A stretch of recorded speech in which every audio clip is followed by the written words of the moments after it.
Welcome to Real Agriculture. I'm Bernard Tobin.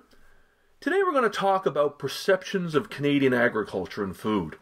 What do Canadians believe about their food? What do they want to know? And who can they trust?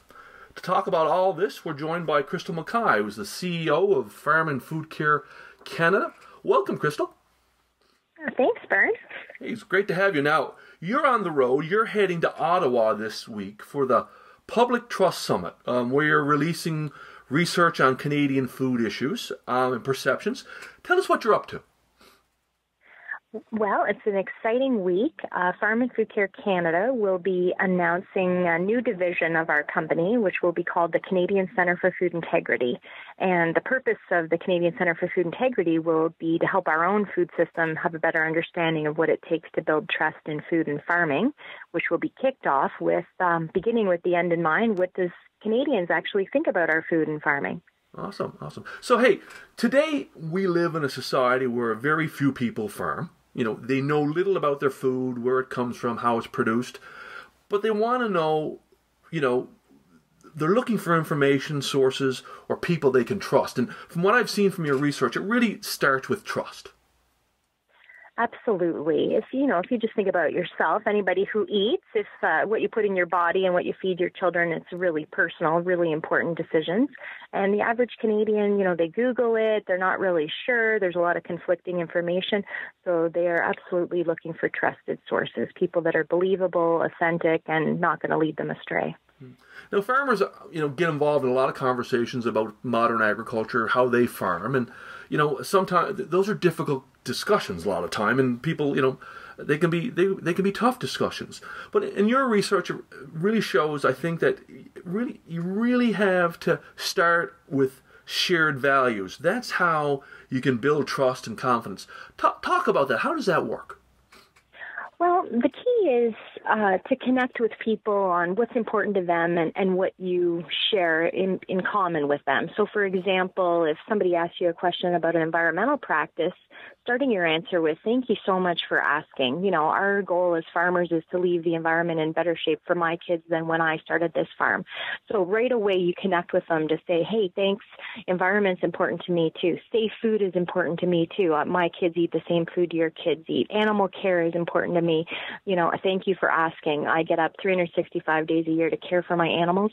It's really important that they connect with you first before they'll give you permission to give them the technical information. Right. So and I would say, go ahead. So you shouldn't start with a research or the science. Exactly.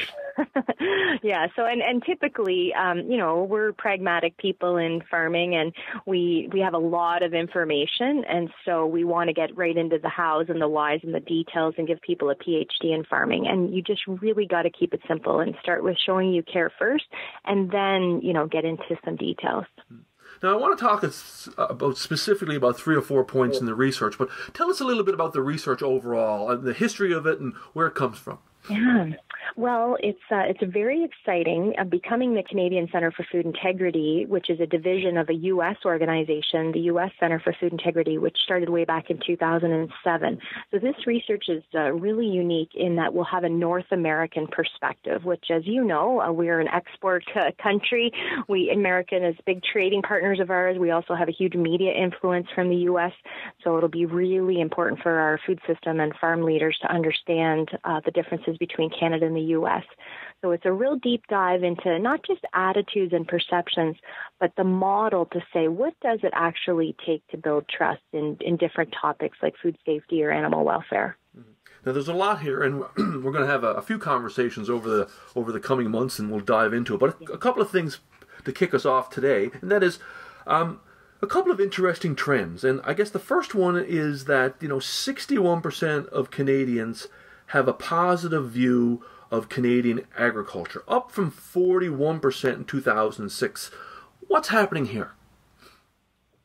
Well, it's a great trend line to move 20 points up from 41 to 61% positive as their overall impression of agriculture is really great. And I wish Farm and Food Care could take credit, but it's really the big farm team across the country. There's lots of amazing efforts to promote agriculture, whether it's Ag More Than Ever, agriculture in the classroom, every local farmer and local fair and event that does a great job putting a friendly face to farming. I say keep up the good work. To raise an impression of a sector by, from 41 to 61 in 10 years is job well done.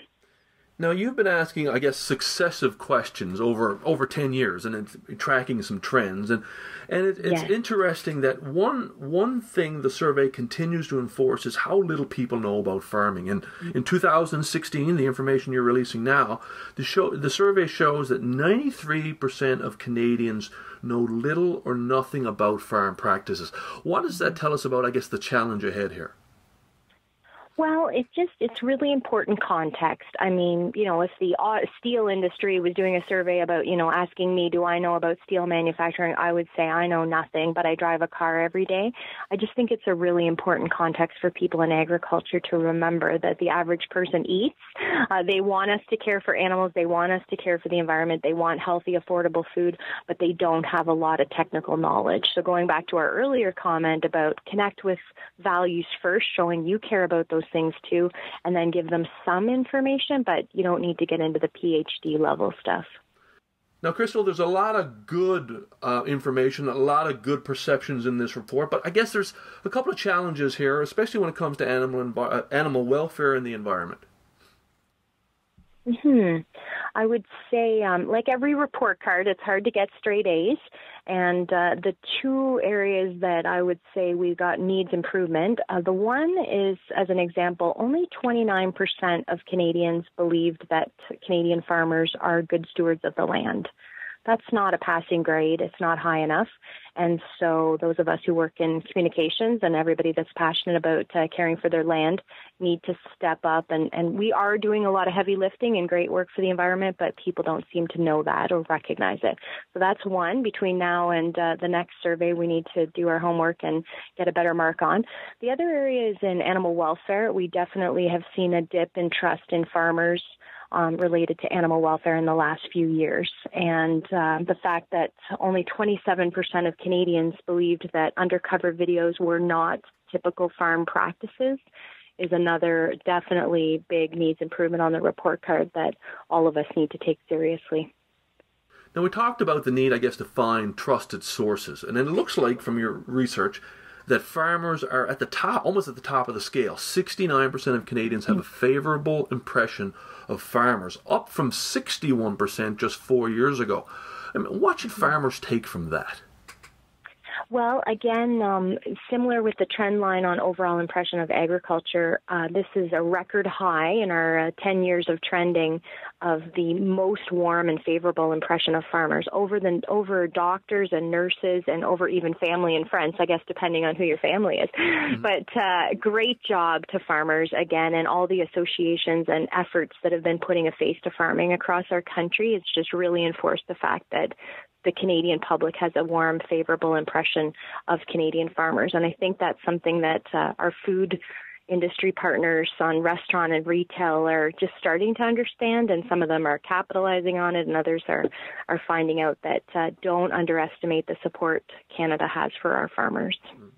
Now, hey, I guess a final question. I mean, for farmers who are not involved or haven't been out there speaking on behalf of their industry, what does this tell those folks that they can or should do, I guess, to help shape the consumer, perception of farming?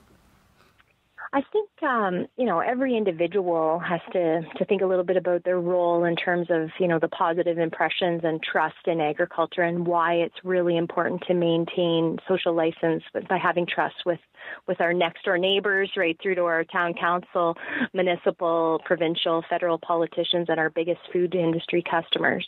And so as an individual who farms or works in agriculture, you got to figure out where your role is there. And, I have some farmers that say to me, I would rather die than give a presentation to a group of non-farmers. So they make a donation to us and say, you keep up the good work at Farm and Food Care. That's okay too. But I think every person that's passionate about agriculture can really step up and figure out something they can do to help continue this positive momentum. Well, great. Well, hey, thank you so much for taking the time. I know you've got a busy week ahead. Again, we've only scratched the surface. Look forward to having you back on Real Agriculture to talk more about this. Thanks. I really appreciate it, Bernard. I think it's a really great first step in a long journey that everybody who's passionate about farming can take together to say we are headed in the right direction. It's a great report card from the public, and together we can absolutely do more. Great stuff.